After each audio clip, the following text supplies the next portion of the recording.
computer's on, but it's not working. Of course, something has to not work today.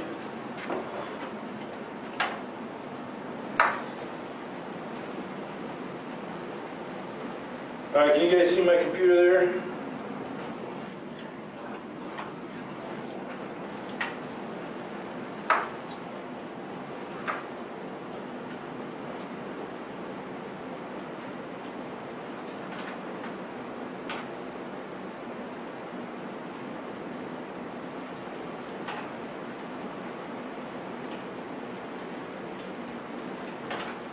Alright, maybe that'll work.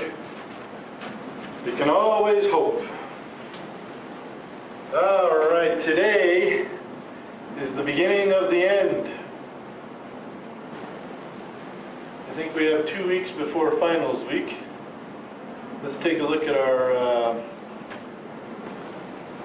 course schedule here. Make sure that we're on course here. What am I doing here? There we go.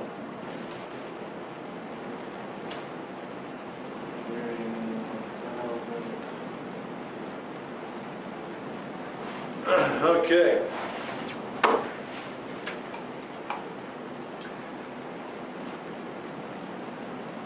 Do you guys need grades at your school here soon?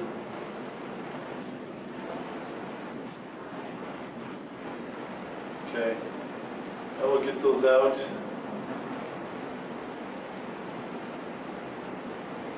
To you. I know that one of my students needs a grade for his school, so I will put those together here ASAP. I do have some grades. Here we are, Monday the 30th. So we have 2 weeks before finals week. The final for this class is not set in stone by any means. We will be doing a presentation. The school wants us to have a final, and let's see what the school wants us to do. That's the wrong one. Well, maybe it'll still work. We meet from 11 to noon, Monday, Wednesday, Friday, right here. So they're going to want us to meet from 10 to noon on Monday, the first week of finals, which is fine. We can just meet at our normal time, then we'll meet at 11 on that following Monday. Let's just make sure that it's the same for the final schedule, for the fall schedule here. Let's take a look here. 11 o'clock classes meet from 10 a.m. to 12 p.m. on Monday. And that's fine, and since you probably have other things going on during that time, we'll just meet at 11 on Monday, the day of the week of finals. For students who are doing this class by remote, or doing the podcast course, in other words, we would like you to have your final prepared and sent to me so that I can play it on that day, on that Monday. Essentially, your final exam will be a presentation, because we are going to spend the next 2 weeks designing something. You'll be doing your own design work, just like you did with your bridge and your mechanical arms and your cars and everything else. You'll be doing your own designing. But in addition to designing, you're going to be searching for the thing that you're going to design. You're going to figure out what it is you're going to actually make. Then you will design it. You'll go through the process of choosing a design, and instead of drawing it out on paper like we did before, you'll sketch it on paper, and then you'll draw it in Google SketchUp or Trimble SketchUp, whatever it's called. And then once you have a good, well done design in Google, then you will print it on the 3D printer here at the college, or if you have one at your school, you can do it there. But that's going to be our next 2 weeks. Then the final for the final exam day, we will meet together and you will give a presentation on that entire process. You'll give a presentation on how you decided what to design, what you actually did design, the process of designing it, then the process of prototyping it, preparing it for three-dimensional printing, and then, of course, you'll kind of wrap up everything you learned in that presentation. I want to go to PowerPoint really quick. For those of you who are doing the podcast of this course, which is just one person at this point, but that's okay. I want to show you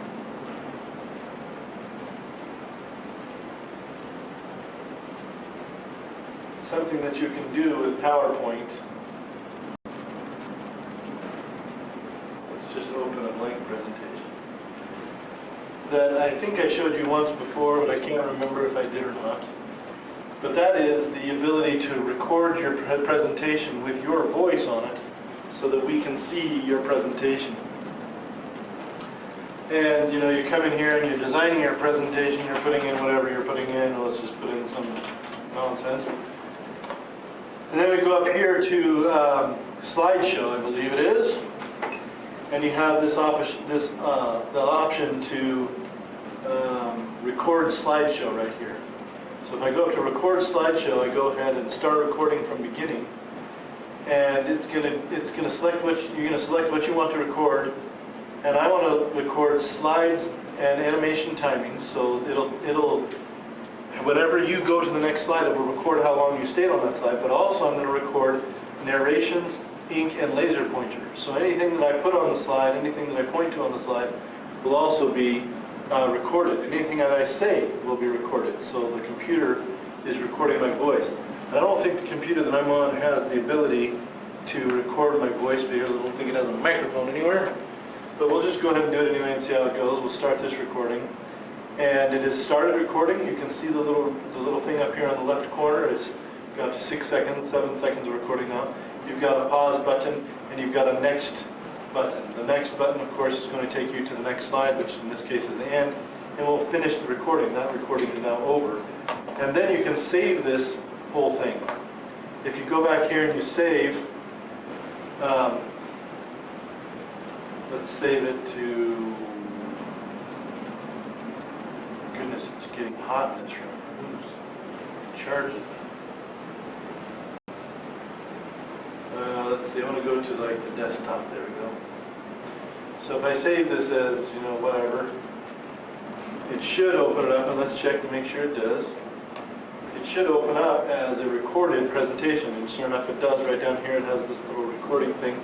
And you can go back to the slideshow button up here, and instead of record slideshow, you can press play slideshow. And it will play the slideshow. And of course it doesn't have the recording playing because this computer doesn't have a microphone on it. But once it got to the end of that recording, it just ended the slideshow because there was only one slide. And that's the idea. So that option is really good for a couple of different things. It's really good for rehearsing.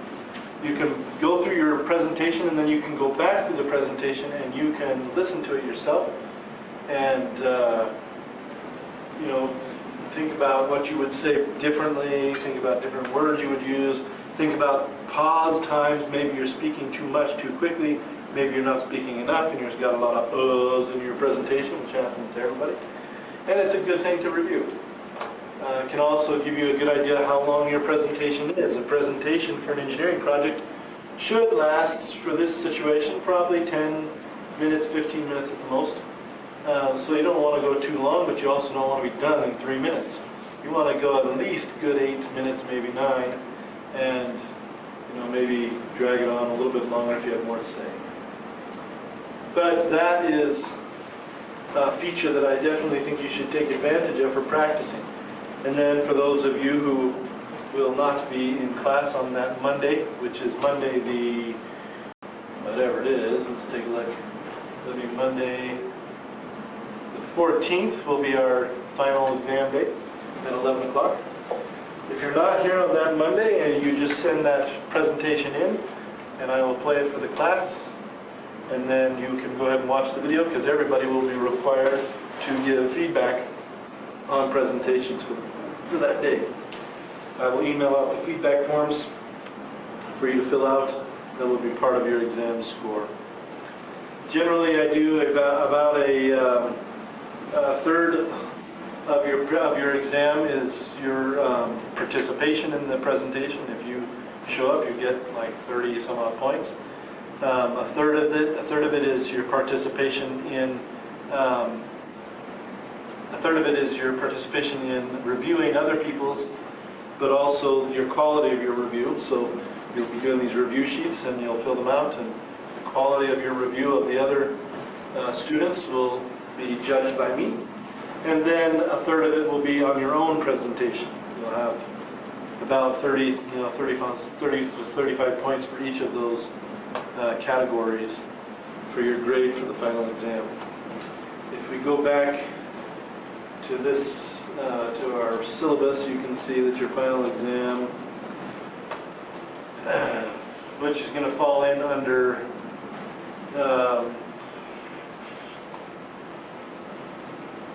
I guess it falls in under exams and project reports. I'm not sure where I'll put it. Wherever it does you a better good, I think I'll put it in either exams or project reports.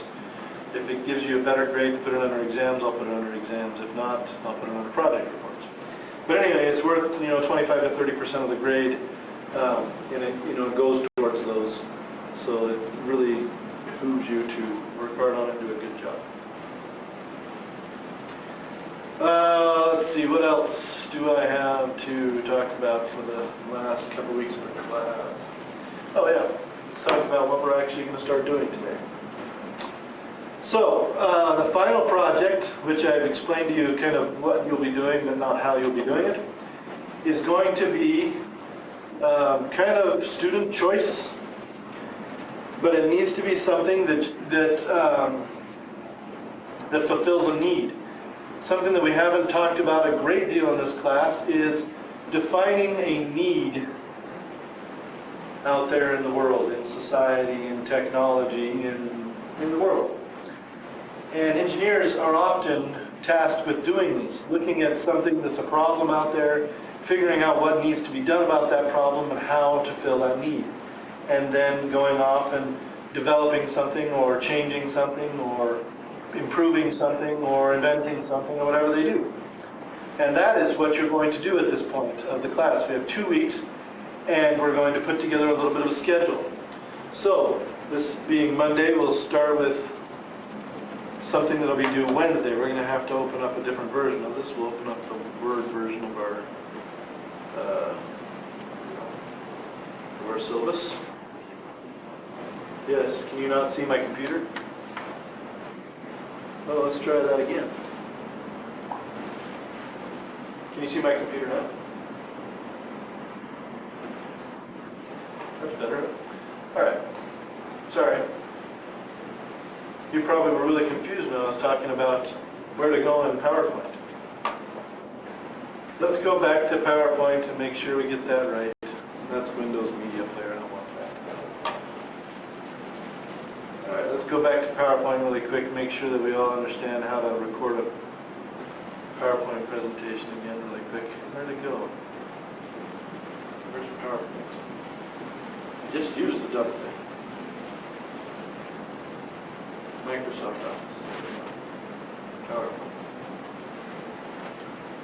All right, so let's actually open up some of these presentation here.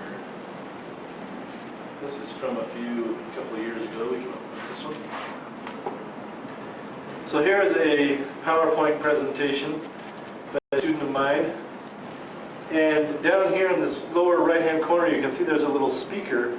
That means that this PowerPoint presentation was recorded at some point. That means I can go up here to the slideshow button, and I can play the slideshow. So let's play it and see what happens.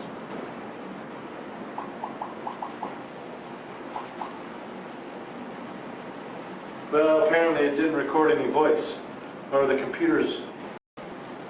Hold computer volume maybe turned down. Somebody does that all the time. Yeah, they muted it, of course. So let's try this again. Slideshow. Play from beginning.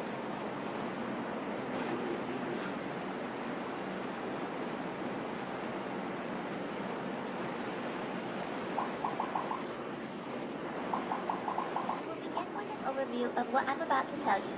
First, I will give you some background information by showing you the history of the motor and telling you how it works. Next, we will view the project specifications, and then I will step you through the design process and explain my trial alterations through my experiments. Finally, I will present my results.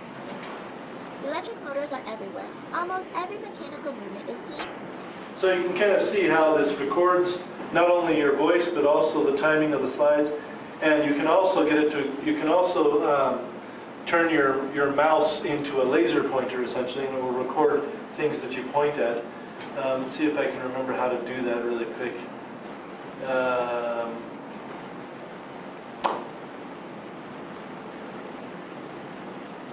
Slideshow, review, animations.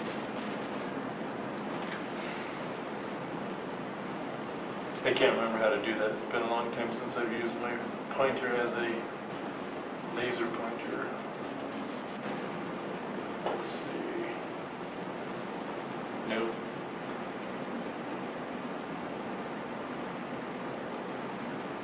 Not there. Not there. Not there.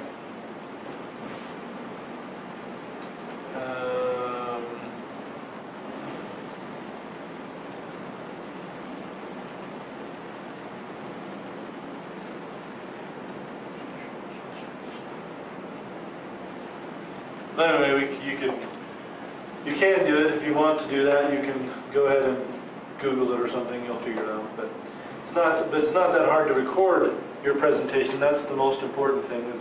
That's really what I'm looking for, is a recorded presentation if you're not going to be here in person presenting your project to us. Then you can just send that to me and I will play it, like I said before. How do you record it? You go up here to record slideshow, and you start recording from the beginning, and then you just give the slideshow, speaking and advancing the slides as you go, and then you make sure that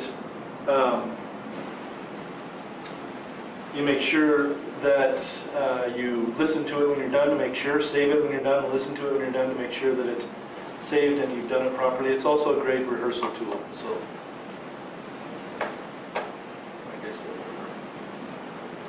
So anyway, that's how that goes.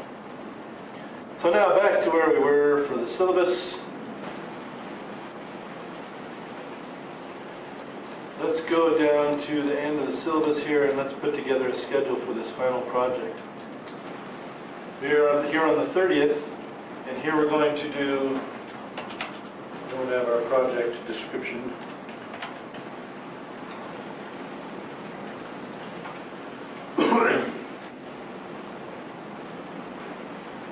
Which is find and fulfill a need.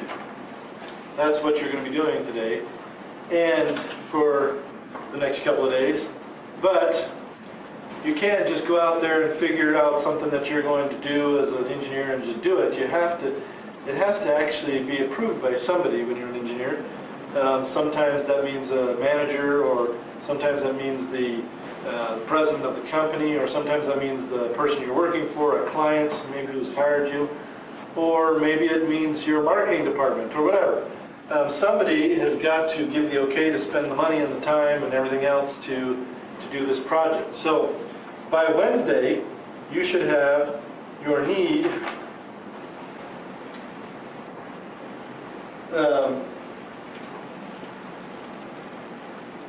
approved by me. There you go. So you'll spend today and tomorrow and sometime on Wednesday maybe sending me emails of ideas that you have, that you've gotten, and I will review them and either give an approval or a non-approval, or maybe a little bit of pointers or some improvements on the idea. What do I mean by this idea or this need? I want you to go around school today, maybe around home, or maybe look around town while you're driving back and forth or whatever you're doing today.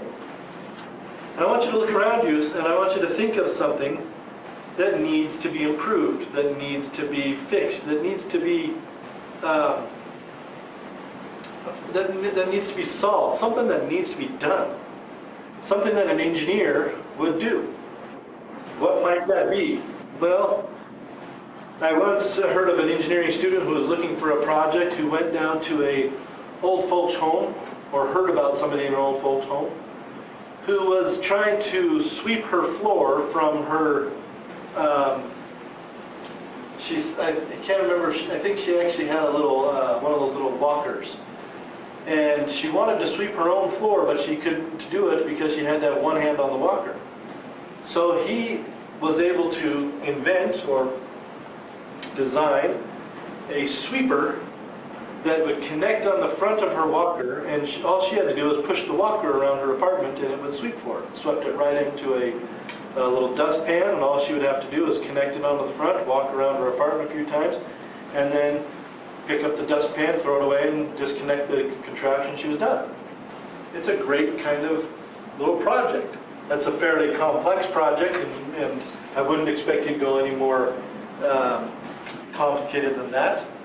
But that's the kind of idea. Maybe you're at home and you recognize that as somebody is doing something in the kitchen, there is a need to keep a door on a cupboard slightly open, or on an oven or something slightly open for some reason. And you've got a way of, you've got some kind of idea in your mind for designing something that's going to hold the door open, that's going to be very convenient and worthwhile, and people would enjoy having, and maybe even consider paying for it. Or maybe in your car there is a need for something because of this winter weather we're having. I can imagine a need for a brush for the window that doesn't get snow stuck in it, or that the snow is easy to clean out of it for because of something that you've invented that goes on. There's all kinds of things.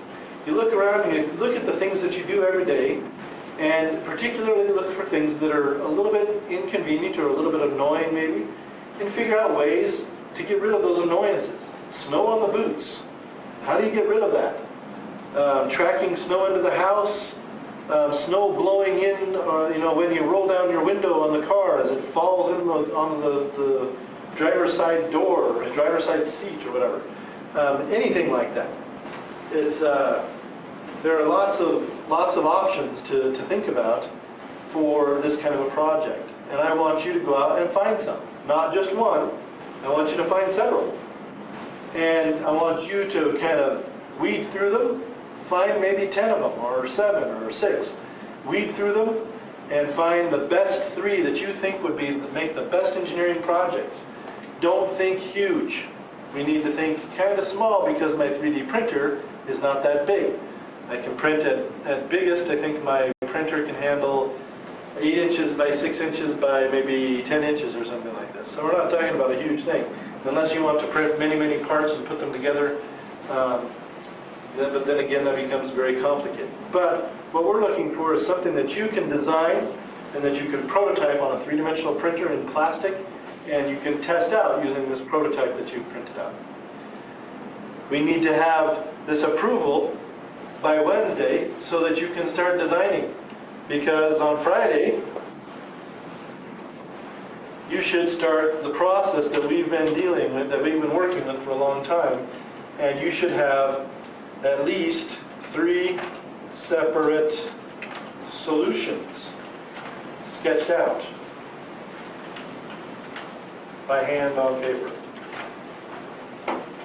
So those should be just like we did before. You should do some solutions, sketch them out on graph paper, sketch them roughly to scale. They don't have to be full scale, but the graph paper should have some kind of scale on it so we can see kind of size and things like this, and see how you're going to go about solving this particular problem or need that you've seen. By this Friday, you should have 3 separate solutions sketched out by hand, and you should have them evaluated to find the best one. So you should know which of these 3 ideas that you've put together is the one that you're going to go with. By Monday,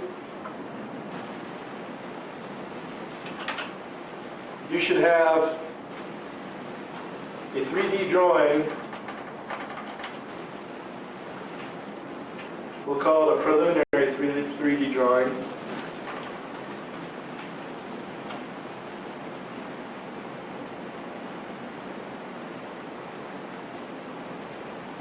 Because you should start the 3D drawing probably this week. But you should have a preliminary 3D drawing at least 75% complete by the time we meet in class on Monday. So you should start your 3D drawing as soon as you get your 3 ideas put together and evaluated and figure out the best one. But you should be almost done with your drawing when we meet on Monday, and by the end of Monday, it should be complete.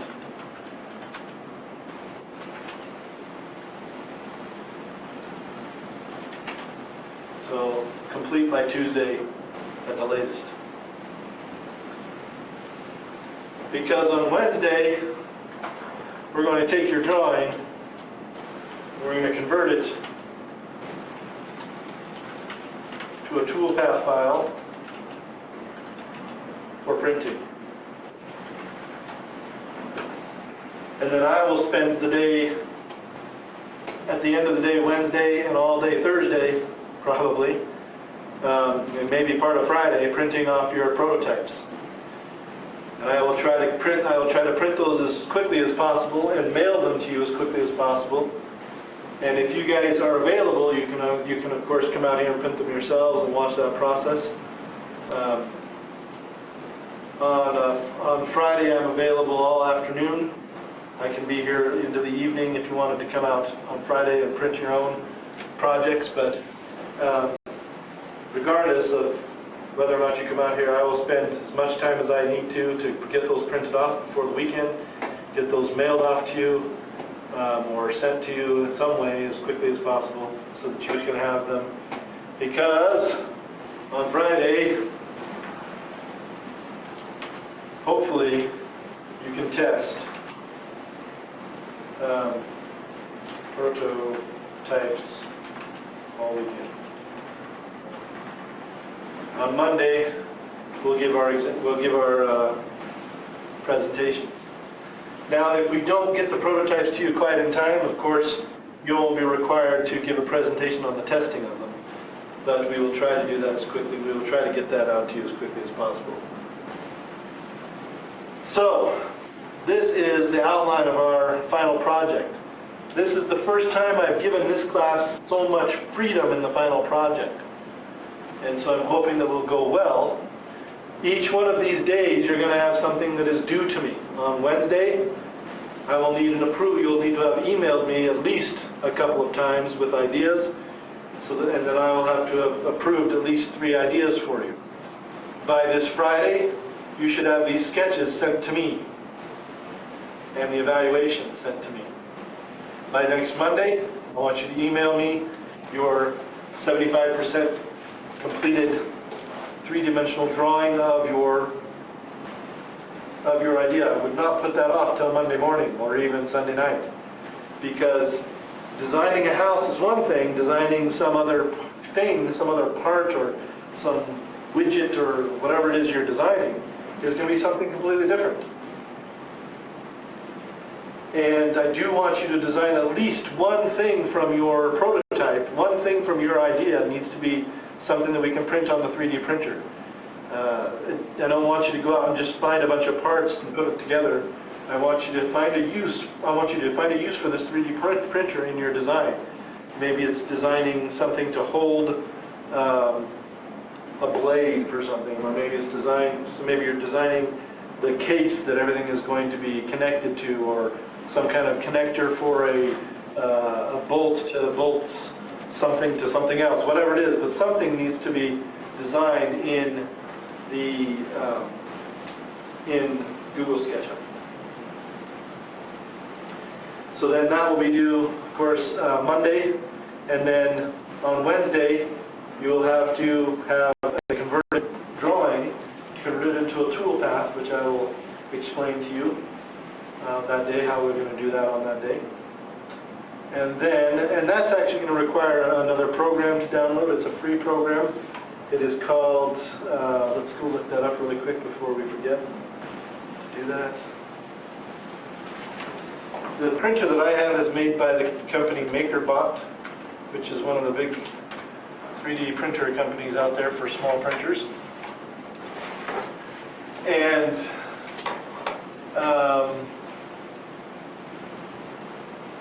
we go to apps.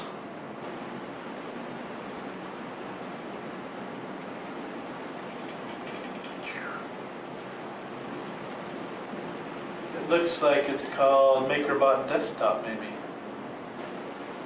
It used to be called something else, I can't remember what. MakerBot Mobile.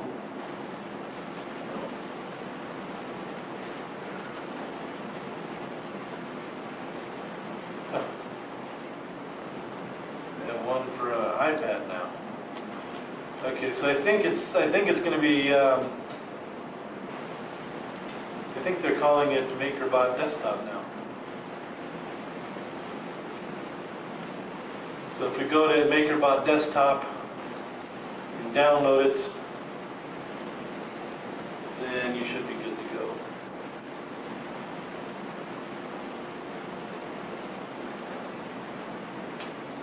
I think it should do what we need to do. Let's see. Quick access to common glass suspension, cancel.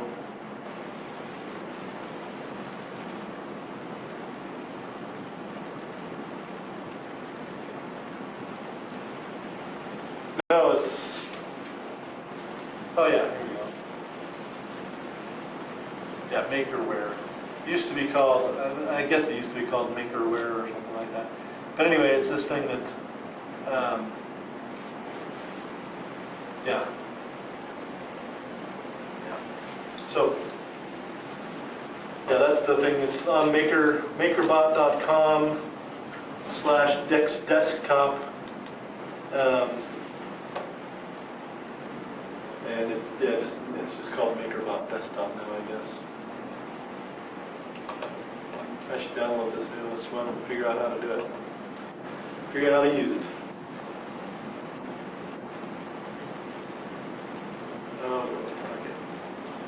So that's what we'll be doing on Wednesday. Is it's going to be essentially a computer file that tells the tool, tells the extruder tool on the 3D printer where to put down plastic. And then after that, of course, Friday we'll hopefully have printed pieces for you, and you'll start working on your presentation. Let's put start presentation here. We'll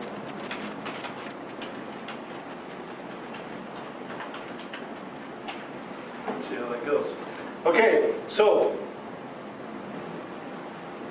does that make all sense? That all makes sense to everybody? Do you have any questions?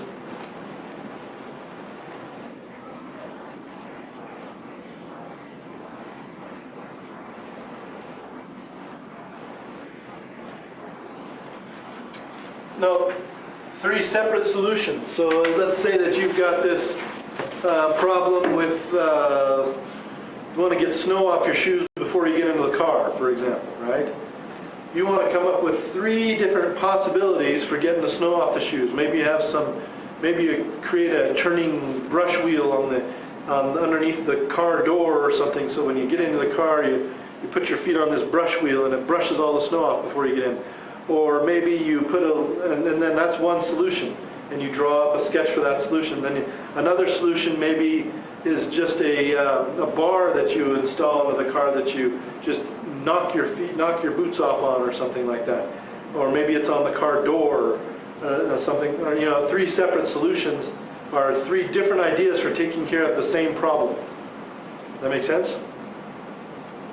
And then you'll evaluate those solutions, and based on their merit, you'll choose the best one. Sometimes, the best one is not necessarily gets the snow off your boots the best, but it's the best one because it's the easiest, simplest, and cheapest. Maybe the brush idea is a great idea, and you think it'll work really well, but it'll be super expensive, it requires electricity, and it's bulky, so it's going to get in the way of the functioning of the car door. So it's not a great solution in all respects, except that it gets the snow off the boots. So you have to decide why you think one solution is better than another, and then grade all those solutions on the same kind of scales, just like we did with the bridges, just like we did with the cars and everything else. If you have questions about how you did those, just kind of go back through your work and take some cues from those workbooks we did. Any other questions? Okay, this is quite a bit of freedom. No workbook to work with, no detailed instructions besides what I've just given you here. I will email you each a copy of this latest syllabus so that you can kind of have an idea what we're doing. And we will get started.